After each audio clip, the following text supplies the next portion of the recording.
chaque jour. Élodie, Élodie, partons à l'aventure. Élodie, Élodie, partons à l'aventure. Élodie. Élodie vivait en Côte d'Ivoire avec sa famille depuis quelque temps.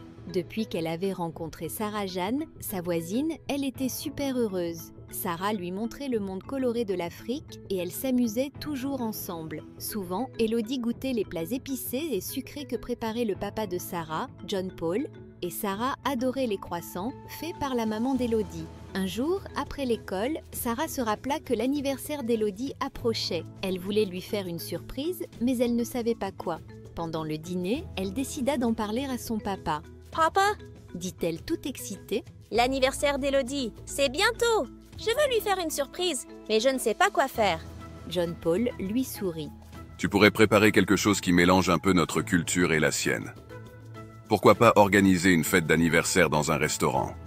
On pourrait décorer avec des couleurs joyeuses et préparer des plats français et africains. Comme ça, on la rendrait super contente et on montrerait à quel point votre amitié est spéciale. Sarah trouva l'idée géniale. Le lendemain, après l'école, Sarah alla voir la maman d'Élodie et lui raconta ce qu'elle avait discuté avec son papa. La maman d'Élodie fut ravie et lui dit qu'elle était prête à l'aider. Elles décidèrent de décorer un restaurant. Les nappes seraient blanches et dorées pour représenter le style français, mais aussi décorées avec des motifs colorés typiques de l'Afrique. Sur la table, il y aurait les macarons préférés d'Élodie et les plats épicés et sucrés de John Paul. La musique serait un mélange des deux cultures, des chansons françaises d'un côté et des rythmes de tambour africains de l'autre.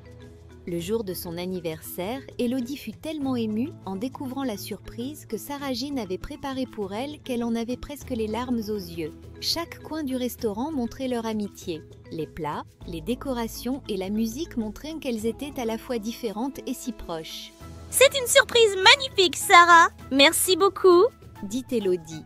Sarah lui sourit. « On est amis, pas vrai?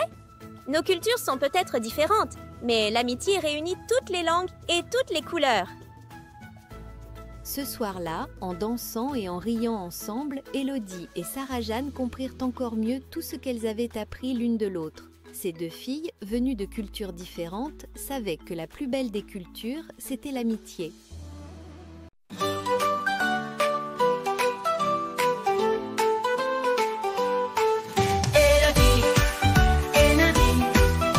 Curieuse. Élodie, Élodie, la vie est merveilleuse.